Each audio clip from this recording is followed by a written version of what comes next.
أعوذ بالله من الشيطان الرجيم. بسم الله الرحمن الرحيم. الحمد لله رب العالمين، والصلاة والسلام على أشرف المرسلين وعلى آله وصحبه ومن تبعه بإحسان إلى يوم الدين.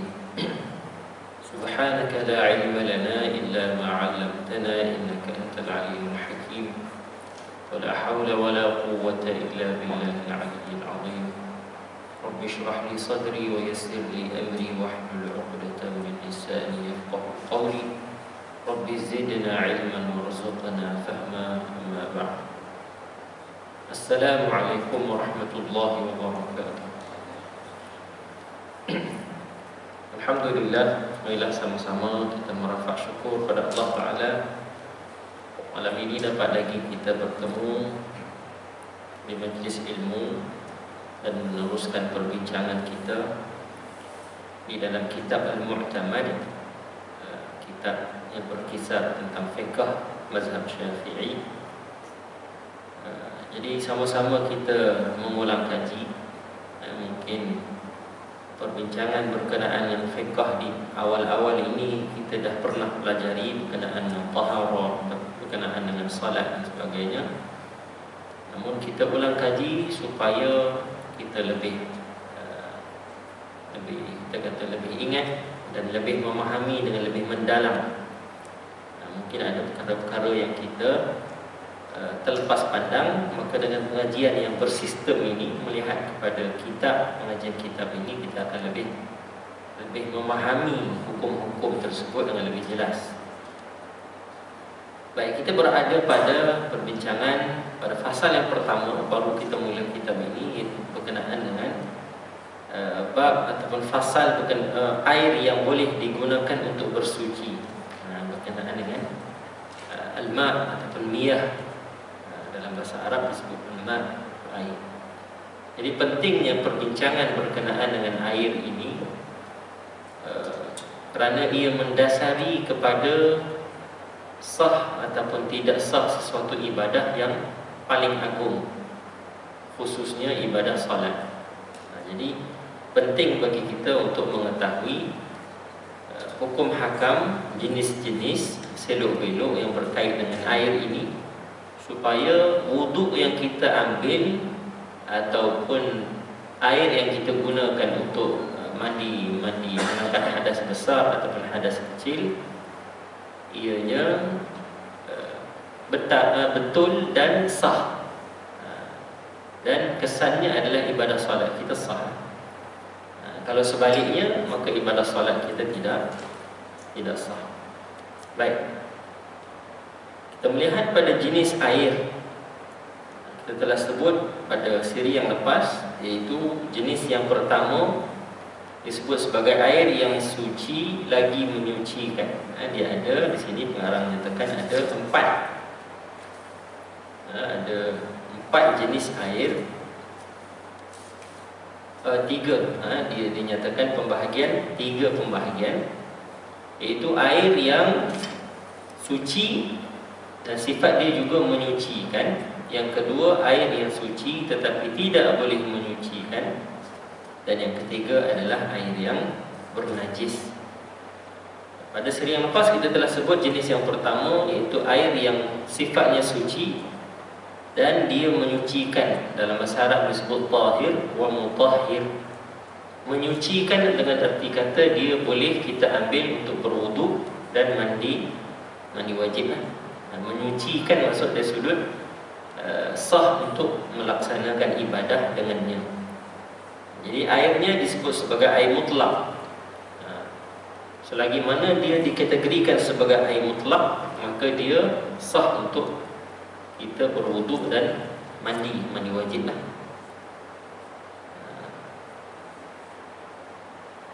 Dan termasuk di dalam kategori air mutlak ini juga adalah satu jenis air yang disebut sebagai air musyammas. Dalam mazhab Syafi'i, Imam Asy-Syafi'i sendiri melihat perbincangan berkenaan dengan air musyammas ini agak unik, sehingga kan Imam Asy-Syafi'i katakan makruh hukumnya berwuduk ataupun dengan menggunakan air musyammas. Air musyammas ni maksudnya air yang terdedah dengan matahari, dan dia ada syarat-syarat yang agak ketat. Bukan bermaksud kita duduk kat Malaysia ni kan, air yang duduk kat tangki atas tu tengah hari panas, jadi kita buka pipe tu rasa panas sikit, so kita kata apa, ni makruh berwuduk dengan air ni. Dia tak cukup syarat lagi tu, yang disebut sebagai air musyammas, yang Imam Syafi'i mengatakan ia adalah makruh, adalah air yang terdedah kepada panahan matahari yang terik di tempat-tempat yang memang, negara-negara yang memang cuacanya sentiasa panas terik, di Afrika, di tempat-tempat yang tak hujan lah, memang panas terik. Kalau kita ni kadang hujan, kadang mendung, kadang panas, jadi itu tak termasuk dalam syarat tersebut. Dan menjadi syaratnya juga adalah ia terbiar di dalam bekas yang dibuat daripada logam selain daripada emas dan perak di bawah panas terik matahari. Maksudnya yang jenis takungan itu, air itu ditakung pada logam yang selain daripada emas, perak, mungkin besi biasa, yang mana apabila ditakungkan dan air itu panas, dia boleh menyebabkan ada kesan pada air tersebut, dan boleh memudaratkan kulit apabila kita kenakan pada kulit untuk berwuduk ataupun untuk mandi. Maka di situ sahaja dihukumkan makruh kerana ia memudaratkan. Kalau tak ada faktor-faktor yang memudaratkan, maka tak ada hukum makruh tersebut. Tapi adakah sah untuk berwuduk, untuk dia menunaikan salat dengan wuduk tersebut? Hukumnya sah, cuma makruh sahaja. Dan itu masih lagi berada di dalam kategori hukum air mutlak, iaitu air yang suci lagi menyucikan. Kita masuk pada jenis air yang kedua. Ini kita dah sebut pada siri lepas berkenaan dengan air suci dan menyucikan. Yang kedua adalah air yang suci tetapi tidak boleh menyucikan. Maksudnya air itu sifatnya bersih. Kita boleh buat minum, kita boleh buat mandi, kita boleh buat apa sahaja yang kita nak buat. Tetapi kalau berkait dengan hukum untuk angkat hadas, untuk mandi wajib, tak boleh, sebab dia tidak menyucikan. Ataupun setengah kita panggil sebagai air musta'mal, air yang telah digunakan. Itu antaranya, antara air yang tidak boleh menyucikan disebut sebagai air musta'mal. Jadi di sini di bawah kategori air yang suci tetapi tidak boleh menyucikan, air ini merangkumi 3 bahagian. Di pengarang kita kata ada 3 bahagian. Yang pertama, air yang sedikit yang telah digunakan untuk basuhan wajib ketika bersuci. Contoh air dalam kategori ini seperti air yang telah digunakan untuk membasuh anggota wajib ketika berwuduk, mengangkat hadas dan mandi wajib, dan ia adalah suci tetapi tidak boleh menyucikan. Maksudnya air lebihan wuduk, tapi dia punya key dia adalah air sedikit. Maksudnya air yang kita dah berwuduk, lebihan daripada air wuduk itu ditakungkan, dan tahap takungan itu masih lagi dalam kategori yang sedikit, air yang sedikit. Maka air itu dinamakan sebagai air yang bersih tetapi tidak boleh membersihkan. Kerana apa? Kerana apabila kita faham syarat ini, kategori ini adalah air sedikit yang telah digunakan untuk basuhan wajib ketika bersuci. Tapi kalau air yang banyak, bolehlah. Ya, boleh. Kadang lebihan daripada wuduk, kita takungkan sampai dia jadi lebih daripada 2 kolah, yang mana asalnya air itu adalah air musta'mal yang kita dah guna, lebihan daripada wuduk. Tak boleh dah nak guna balik untuk berwuduk. Tetapi apabila dia ditakungkan menjadi air yang kategorinya banyak, lebih daripada 2 kolah sukatan, dari sudut fiqahnya disebut sebagai qullatain, maka air tersebut dah berubah menjadi air mutlak, air yang bersih. Jadi itu bezanya. Dikata yang pertama ini air yang sedikit. So kalau takungan itu dalam keadaannya sedikit, maka dia tidak boleh membersihkan. Sifat dia sendiri dia bersih, tetapi dia tidak boleh menyucikan. Jadi kalau kita dah ambil wudu, air lebihan wudu tu kita nak pergi panaskan balik, pergi buat air kopi ke, nak buat air teh ke, boleh sebenarnya. Tapi tak lalulah, kan? Tapi kalau nak ikut dibersih, ya dibersih. Tak boleh nak ambil wudu saja, tak boleh nak pergi mandi wajib je. Tapi kalau kita nak gunakan, pergi jeram air, nak minum balik air tu boleh, tak ada masalah. Baik, jadi kena bezakan antara air-air tersebut. Jadi apa sandarannya? Daripada Jabir bin Abdullah radhiyallahu anhu, dia menceritakan, jaa Rasulullah sallallahu alaihi wasallam ya'uduni wa ana maridun la a'qilu fatawadda'a wa sabba alayya min wudu'ihi. Abdullah bin Jabir bin Abdullah dia kata, Rasulullah sallallahu alaihi wasallam datang ziarahku ketika aku sakit dan tak sedarkan diri. Lalu baginda mengambil wuduk dan baginda mencurahkan air wuduk baginda ke atasku. Mungkinlah dengan ada doa-doa sikit kan, nak bagi ringankan kesakitan ataupun nak bagi Jabir bin Abdullah itu sedar cepat-cepat. Maka Nabi ambil wuduk, lebihan daripada air wuduk itu Nabi gunakan untuk lap pada muka Jabir bin Abdullah, jadi ataupun pada badannya. Jadi hadis ini menunjukkan bahawa air lebihan wuduk itu bersih. Kalau tak bersih, Nabi tak akan guna air itu untuk mencurahkannya kepada Jabir bin Abdullah sebab dia kotor. Tapi disebabkan air tersebut bersih, maka Nabi masih gunakan. Sebab itu mentaliti ataupun kefahaman itu perlu ada.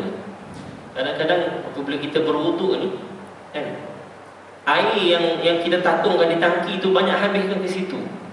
Habis sebab apa? Bukan sebab basuh pinggan, bukan sebab mandi, tapi sebab ambil wuduk. Sebab waktu ambil wuduk tu dia punya tabiat tu kan, buka paip dulu baru nak sisir lengan, baru nak angkat kaki seluar. Buka paip dulu. Sedangkan dia ada pilihan, lipat siap-siap, baru dia buka terus ambil wuduk. Dan buka tu pun sekadar yang diperlukan, bukan kata buka lama kan. Lagi-lagi kalau di masjid, dia fikir ini bukan rumah dia, dia tak perlu bayar bil lah kan. Dia buka je kuat-kuat. Jadi ini satu bentuk pembaziran. Dan ini walaupun kita kata tak apa, guna untuk berwuduk benda baik, tapi tetap membazir. Sebab Nabi SAW pernah melarang orang nak ambil wuduk kat mana? Sahabat nak ambil wuduk dekat sungai, tempat air yang mengalir. Itu pun Nabi kata jangan kamu berlebih-lebihan. Kalau kita fikir balik, air itu tak habis pun. Tapi sifat kita berwuduk itu sekadar yang kita perlukan dalam penggunaan air. Itu untuk berwuduk lah. Dan selepas kita berwuduk itu, air lebihan itu sebenarnya boleh dimanfaatkan lagi. Cuma kita mungkinlah kita tak jadikan sebagai kebiasaan. Mungkin setengah-setengah orang dia sentiasa ada baldi di bawah paip tu kan. Kepala paip, bawah tu sentiasa ada baldi. Sebab apa? Sebab bila dia berwuduk, takungan air lebihan wuduk tu disentiasa takungkan di situ. Nak guna untuk jiram pokok bunga, guna untuk basuh kasut, apa-apa kegunaan lain, basuh kereta dan sebagainya. Jadi tak perlulah nak ambil air yang baru. Jadi boleh dimanfaatkan. Jika air yang telah digunakan untuk berwuduk itu tidak suci, nescaya Rasulullah SAW tidak akan mencurahkannya ke atas beliau, yakni Jabir bin Abdullah. Para ulama salafus salih juga tidak berhati-hati dari titisan air yang menitis semasa berwuduk yang jatuh terkena pada anggota badan dan pakaian mereka. Kalau betullah air lebihan wuduk itu tak bersih, maka lepas kita ambil wuduk ni nanya kan, dia menitik dekat pakaian kita, menitik dekat anggota kita yang lain, adakah kita nak kena basuh balik? Tak perlu, sebab dia hukum dia bersih. Manakala dalil yang menunjukkan air mutlak tidak boleh menyucikan pula adalah berdasarkan hadis yang diriwayatkan oleh Abu Hurairah. Tadi menunjukkan bahawa air lebihan wudu itu masih lagi bersih. Sekarang ni pengarang nak datangkan hadis yang menunjukkan bahawa air yang mutlak tidak boleh menyucikan. Maksudnya air yang telah digunakan itu dia bersih tetapi dia tidak boleh menyucikan. Apakah dalil yang kata dia tak boleh menyucikan? Satu hadis daripada Abu Hurairah radhiyallahu anhu, Nabi bersabda, la yaghtasilu ahadukum fil ma'id da'im wa huwa junubun. Faqalu ya Aba Hurairah, kaifa naf'al? Qal yatanawaluhu tanawulan. Jadi Nabi kata, janganlah seseorang kamu mandi dalam air yang bertakung sedang ia berjunub. Para sahabat bertanya, wahai Abu Hurairah, bagaimana dia perlu lakukannya, yakni mandi dalam air yang tenang dan tidak mengalir? Abu Hurairah berkata, hendaklah dia mencedoknya. Maksudnya tak bolehlah dia duduk kat dalam tu. Kalau duduk kat dalam tu, dia dah mandi, air lebihan mandian dia tu duduk kat situ, dia cedok sekali lagi, dia mandi lagi. Sedangkan air itu dah menjadi dah bertukar hukumnya. Dia dah jadi air musta'mal. Jadi apa penyelesaian dia? Abu Hurairah kata, yatanawaluhu tanawulan, hendaklah dia mencedoknya. Justru itu mandi ataupun sebarang basuhan akan menyebabkan kesucian air itu terjejas. Oleh sebab itu Rasulullah sallallahu alaihi wasallam melarang mandi di dalam air tenang yang tidak mengalir, dan mengambil wudu juga sama seperti mandi ataupun basuh. Hal ini adalah khusus bagi air yang sedikit dan tidak mengalir. Di isu kat sini adalah air yang sikit. Sikit tu maksudnya apa? Yang tak cukup 2 kolah. Tak cukup 2 kolah. Kalau kita kira baldi kecil tu tak cukup lagi. Kalau fizikal yang kita senang tengok, lebih kurang meja ni, kalau isi padu yang lebih meja ni dah dianggap cukup 2 kolah. Maksudnya ketinggian dan lebar itu. Jadi kalau tak cukup, kita pula pergi mandi wajib dekat dalam tu, maka air tersebut dah berubah. Dia dah jadi air yang telah digunakan ataupun air yang musta'mal. Bagaimana pula dengan keadaan orang yang ambil wudu dan percikan daripada air wudu itu masuk ke dalam air yang mutlak ataupun kena pada anggota yang lain? Contoh, kita tadah, buka paip tadah, kita basuh muka. Tangan kita tengah tadah untuk basuhan kedua, ada air daripada muka kita menitik masuk ke dalam kita punya tangan, takungan tangan. Jadi kalau ikutkan yang jatuh daripada muka tu dah jadi air musta'mal. Dia masuk di tangan kita air yang mutlak, air yang bersih yang boleh menyucikan. Adakah basuhan kedua itu dianggap kita basuh dengan air musta'mal ataupun air mutlak? Jawapan dia masih lagi dianggap air itu adalah air mutlak.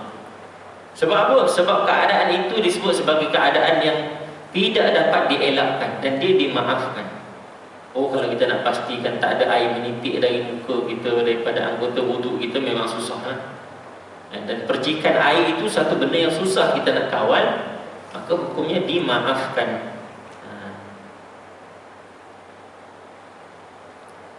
Alasan yang menyebabkan air musta'mal tidak boleh digunakan adalah kerana ia bukannya tergolong dari jenis air mutlak. Jadi kenapa air musta'mal tak boleh guna? Sebab dia dah berbeza dah. Dia dah tukar status daripada mutlak kepada musta'mal, telah digunakan. Sebab tu hukumnya berbeza. Manakala dari sudut pengabdian kepada Allah, air tersebut mengalirkan dosa daripada bahagian anggota wuduk dari basuhan tersebut. Dari sudut hukum, air itu bersih, boleh digunakan untuk benda lain, cuma tak boleh nak ambil wuduk. Dari sudut pengabdian, maksudnya dari sudut hubungan kita dengan Allah, ada hadis yang menyebut bahawa setiap titisan air selepas kita berwuduk itu dosa kita gugur. Tapi tak adalah kita tengok orang ni menitik air wuduk di dalam masjid, ni nak menitikkan dosa di dalam masjid pula. Kan? Itu benda yang pelik lah. Kita tak adalah sebab begitu. Tapi air itu air yang masih lagi bersih. Tapi dari sudut maknanya dengan Allah, air itu adalah Allah Ta'ala hilangkan dia punya dosa-dosa kecilnya. Begitu juga air musta'mal yang telah digunakan untuk menghilangkan kotoran hadas, ia juga tidak dapat menghilangkan najis. Maksudnya kalau air yang digunakan untuk berwuduk sekalipun ataupun untuk menghilangkan hadas besar sekalipun, mandi wajib, air itu tetap dianggap tidak dapat menghilangkan najis. Maksudnya air itu bukan mutlak. Air yang boleh menghilangkan najis itu adalah air mutlak sahaja.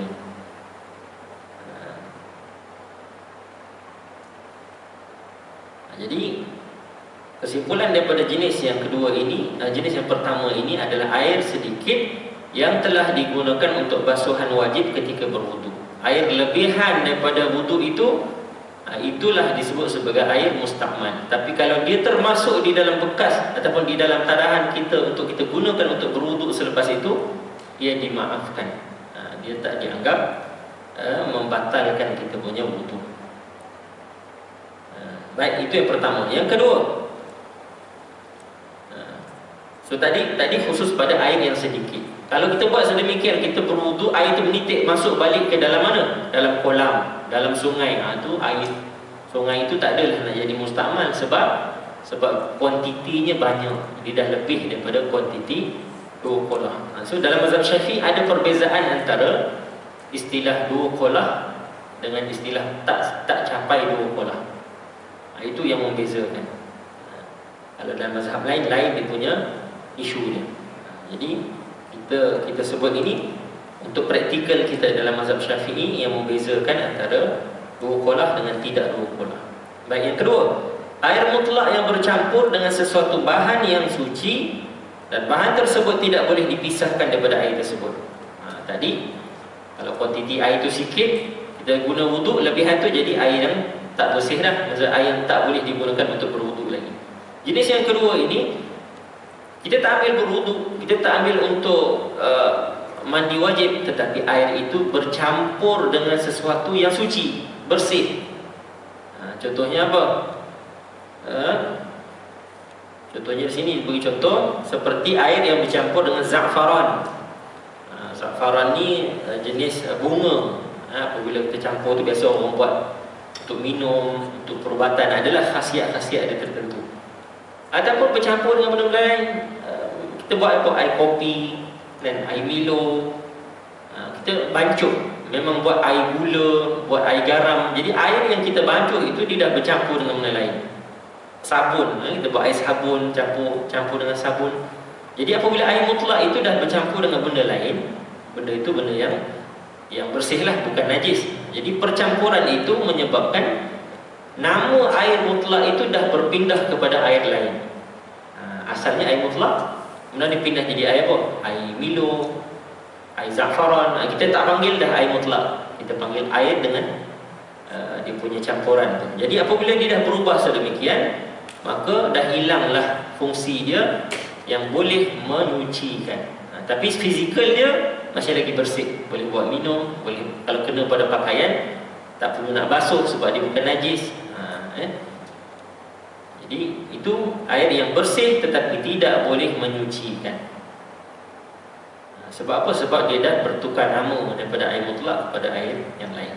Begitu juga air yang banyak atau sedikit apabila bercampur dengan cecair yang sama dengan sifatnya tetapi ia mampu mengubah sifat, rasa ataupun baunya, maka air tersebut juga adalah suci tetapi tidak boleh menyucikan. Contohnya seperti air mawar, air Milo, air teh, samalah kita sebut tadi. Maksudnya air yang bercampur dengan bahan-bahan yang lain.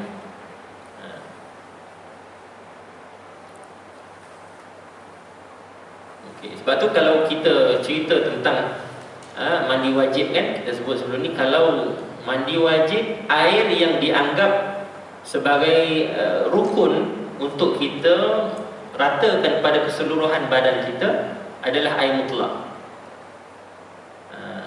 Ni ada sebab ada orang tanya soalan, dia kata, boleh tak saya mandi wajib guna air sabun? Tengah mandi memanglah kita mandi, kadang kita masuk sabun, kita shampoo. Tapi ini isu dia mandi wajib. So jawapan dia, kalau mandi wajib itu semata-mata guna air sabun, tak sah.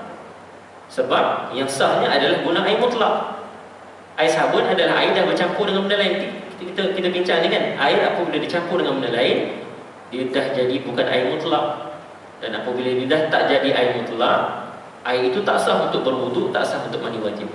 Jadi macam mana? Kalau kamu nak guna sabun, nak guna shampoo, tafadhal guna. Tapi selepas guna itu, bilas balik dengan air yang bersih. Dan di situ adanya niat mandi wajib.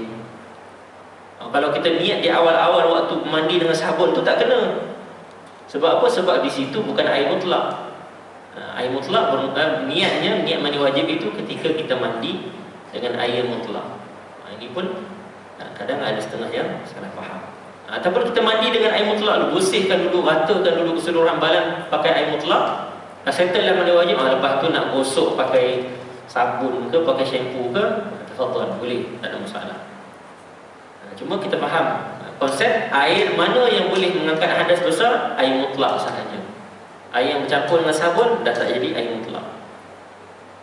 Jadi air yang termasuk dalam kategori ini harus digunakan dalam apa juga keadaan, kecuali untuk bersuci bagi menghilangkan hadas dan najis. Maksudnya boleh guna untuk buat apa-apa, tak boleh angkat hadas ya. Sebab dia dah dalam kategori dah bercampur dengan air lain, dengan benda lain. Baik, itu kedua. Yang ketiga adalah cecair ataupun bendalir lain seperti cuka dan jus perahan buah-buahan yang manis, ataupun disebut sebagai nabi. Nabi itu maksudnya perahan, jus. Bukan air mutlak, air hujan, air sungai, air laut, bukan. Dia adalah air yang dikeluarkan secara semula jadi. Maksudnya kita perah dia, keluar air apple. Perah oren, keluar air oren.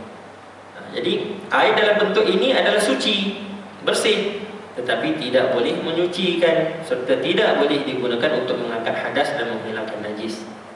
Tak boleh lah. Sebab dia bukan daripada air yang asal, yang punca asal air mutlak itu seperti air hujan, air mata air dan sebagainya. Nabis dalam konteks ini adalah air perahan yang diambil dari buah-buahan manis.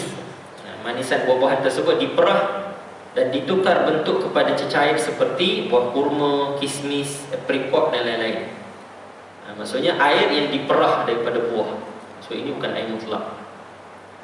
Itu diperah. Tapi kalau diperam, dah perah, diperam pula selepas tu.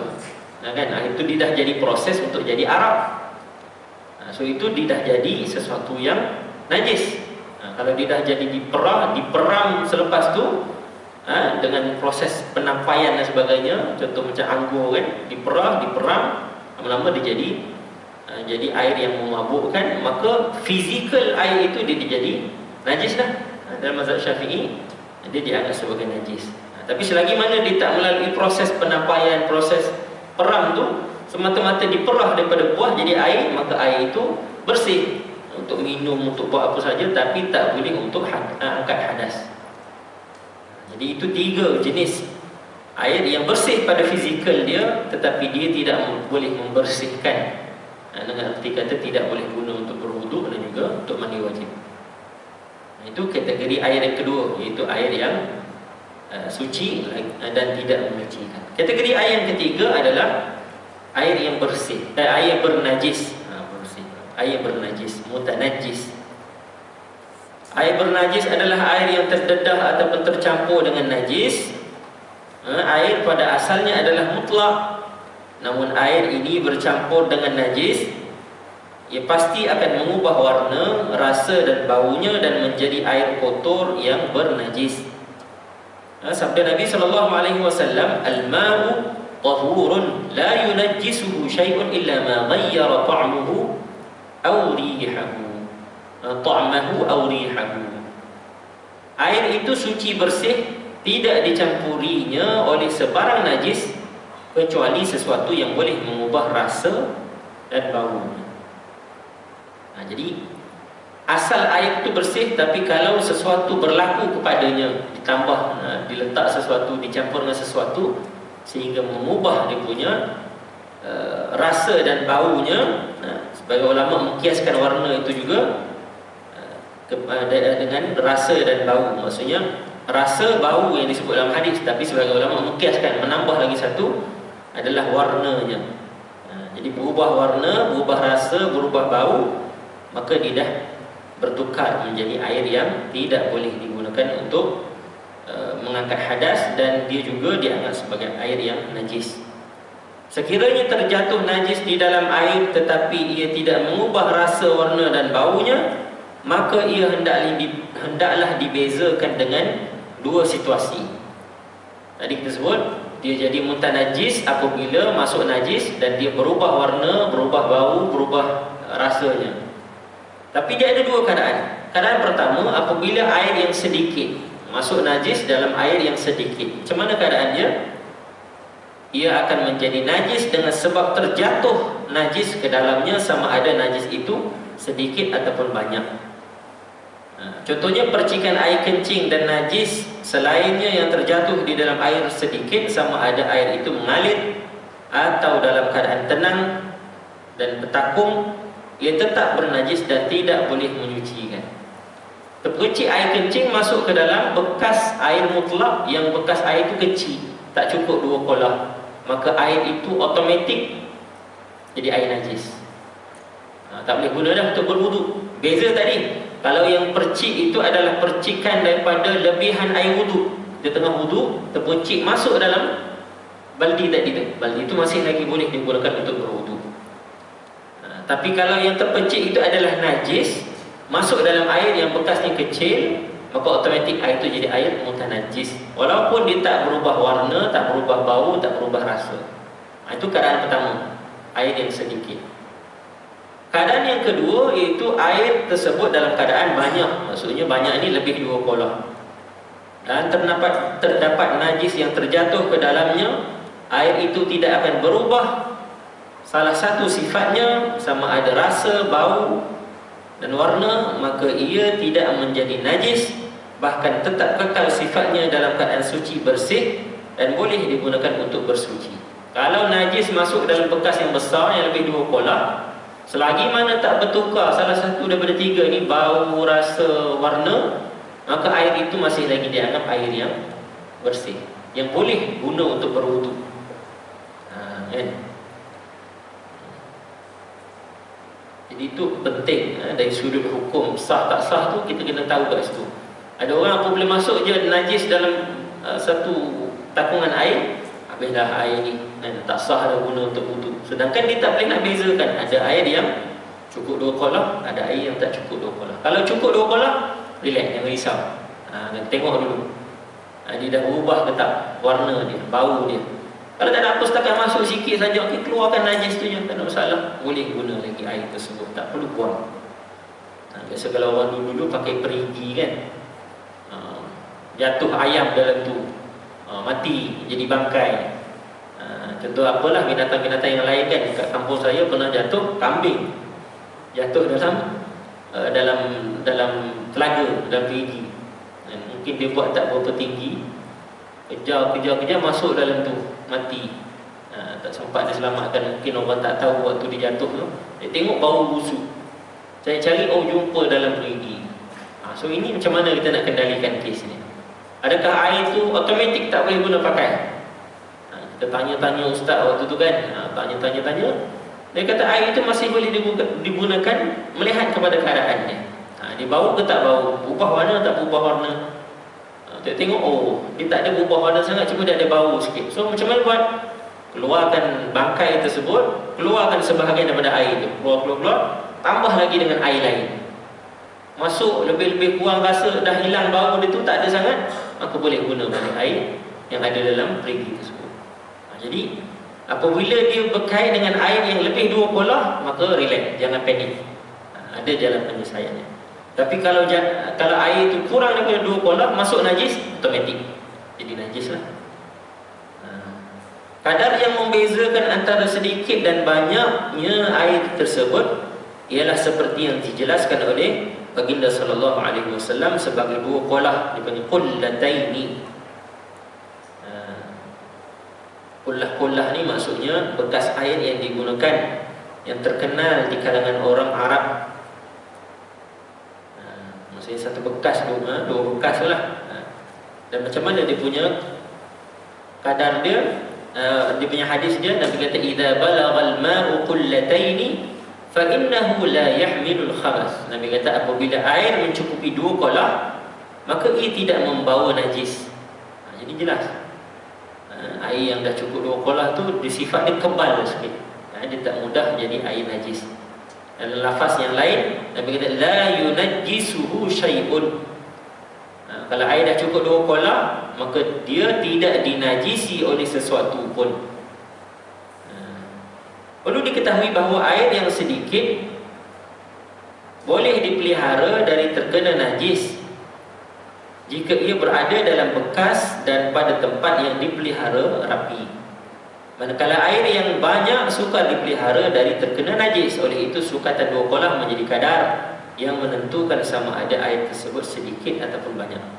Sukatan air 2 kolah adalah lebih kurang 200 kg. Itu kalau kita nak timbang lah. Atau bersamaan dengan 200 liter. 200 liter. Satu botol yang besar tu 1,5 liter. Kalau nak cuba kan isi tu, tak, sukat-sukat sampai 200 liter. Ada yang menganggarkan sukatannya lebih kurang 204 kg, dan ada pula yang menyebutkan sebagai 192.85 kg. Ini pengarang kitab sebut secara lebih detail.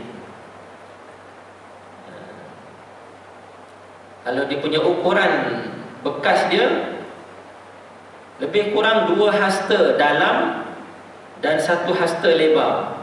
2 hasta. 1 hasta ni kita punya ni kan zira'. Zira' dari sini sampai sini ke sini sampai sini. Zira' sini kan. Sini dia punya 1. So 2 kedalaman dia adalah 2 hasta dan 1 hasta lebar. Dia punya lebar dia.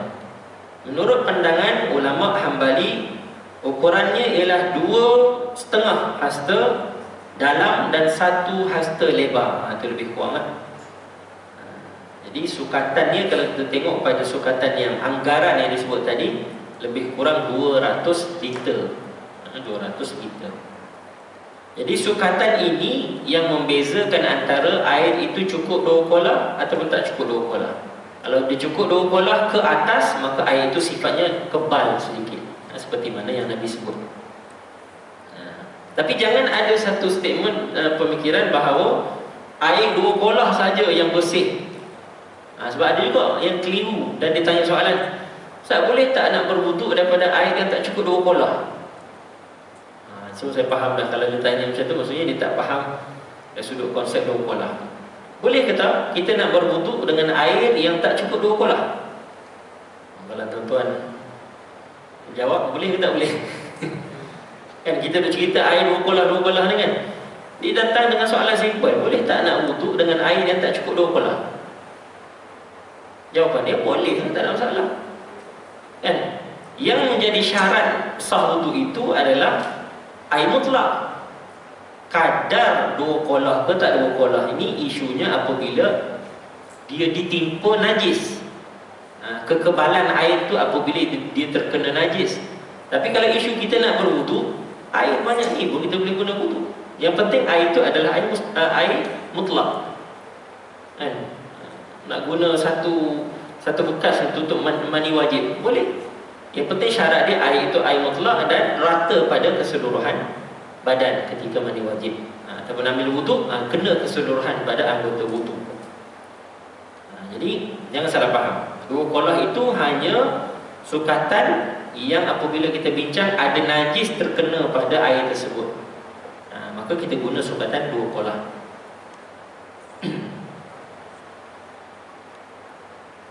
Sekiranya najis tidak dapat dilihat oleh mata kasar seperti debu baja, maka ia tidak menjadikan air tersebut bernajis. Sebab benda yang bukan aini, bukan kita tak nampak. Begitu juga jika najis yang terkena air tersebut terdiri daripada bangkai binatang yang tidak mengalir darahnya seperti lalat ataupun serangga. Kan kita kata tadi, air tersebut kena najis. Jadi kalau dia kena najis, itu najis haiwan yang jenis tak ada darah, haiwan yang kecil, serangga-serangga, lalat, serangga dan nyamuk dan sebagainya, ia juga tidak menukar air itu menjadi air yang bernajis. Sebab Nabi pernah sebut tentang lalat, idza waqa'a dzubabu fi ina'i ahadikum faghmisuhu ataupun famliquhu fa inna fi ahadi janahaihi da'u fil akhari dawa.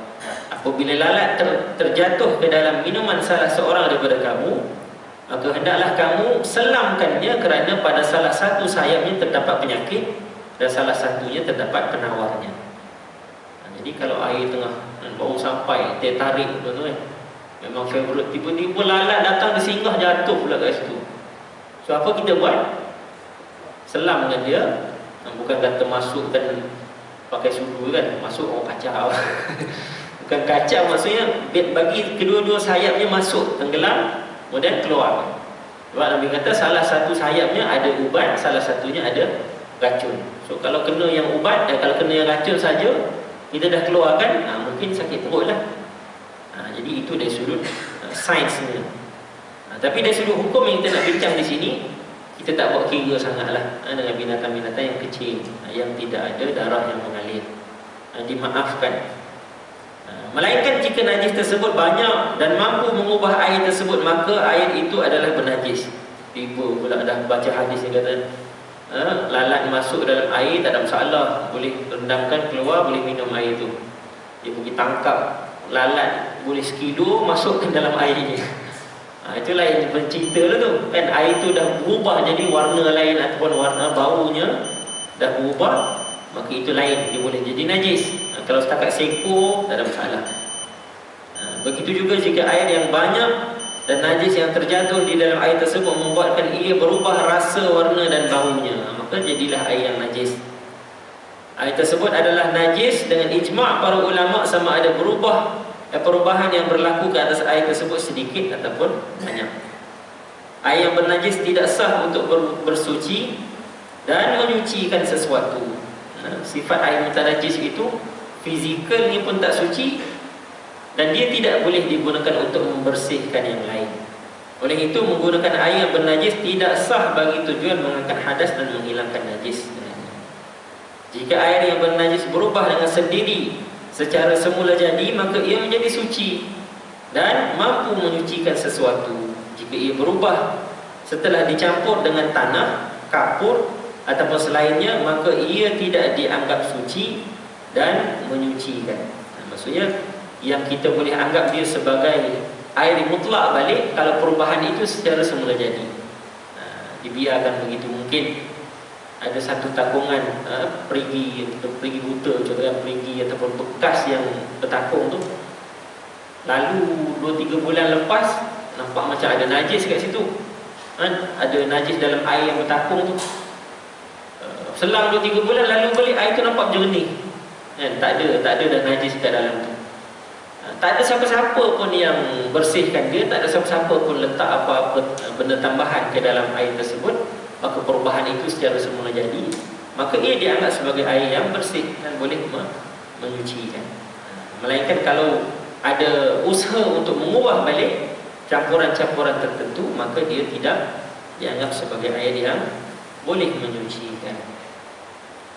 Wallahu a'lamu bissawab. Habis berkenaan dengan 3 jenis air. Kita akan sambung sini akan datang berkenaan dengan najis. Wallahu a'lam. Ada soalan ke? Ya. Sering juga orang anak itu kena najis bau. Tapi masih bau. Tapi kadang untuk mencepatkan bau itu dia ambil krim itu hilang bau dia lain. Habiskan dengan air mutlak yang hilang. Status bau itu masih mungkin tangan dia terkena najis, kemudian mungkin jenis najis yang susah nak hilang bau dia, maka apa dia buat? Dia campur ataupun dia kenakan dengan krim ataupun benda-benda lain yang berbau lah, minyak atar atau apa kan, hilanglah bau tu. Okey, benda yang menghilang ataupun boleh menjadikan dia sah solat, maksudnya boleh digunakan untuk beribadah, bukan dicampurkan dengan benda lain tu untuk menghilangkan bau semata-mata. Yang lebih basic dari itu adalah basuh dengan air. Maksudnya kita basuh dengan air, hilang ain dia dulu, hilangkan ain. Jangan kata, oh ini bau ni, kita pun pergi letak minyak atar terus. Sedangkan ain itu tak, dia punya zat najis itu tak dibersihkan betul-betul. So sebelum nak letak perfume ke apa-apa ke, basuhkan dulu zat yang terkena pada tangan tu. Maksudnya sampai hilang, kita tak nampak. Kemudian ada lagi bau. So bau itu kita nak hilangkan memanglah sukar. Ada benda yang contohnya macam darah. Ulama bincang, dah terkena darah pada pakaian. Darah ni sifat dia susah nak hilang. Tapi tahap kalau dah kena, basuh punya basuh ada lagi kesan. Dia punya hitam, merah, kehitaman tu kan. So ulama kata dia dimaafkan. Sebab apa? Sebab dia dah hilangkan, usaha untuk hilangkan, tapi masih ada lagi sikit-sikit, maka dia dimaafkan. Sama juga macam najis kan. Nak hilangkan, hilang bau itu sebab apa? Kita gosok dengan sabun, berapa jenis sabun sampai dia hilang bau. Hilang bau yang najis tu, tapi yang ada lagi bau sabun tu lah. Tapi bau sabun ke bau najis ke, itu hal kedua. Hal pertama adalah dia perlu hilangkan air dia dulu. Dengan air, basuh. Oh ada bau lagi sikit, so letak minyak atar ke, letak benda-benda untuk menghilangkan bau dia, boleh, tak ada masalah. Dia dianggap bersih.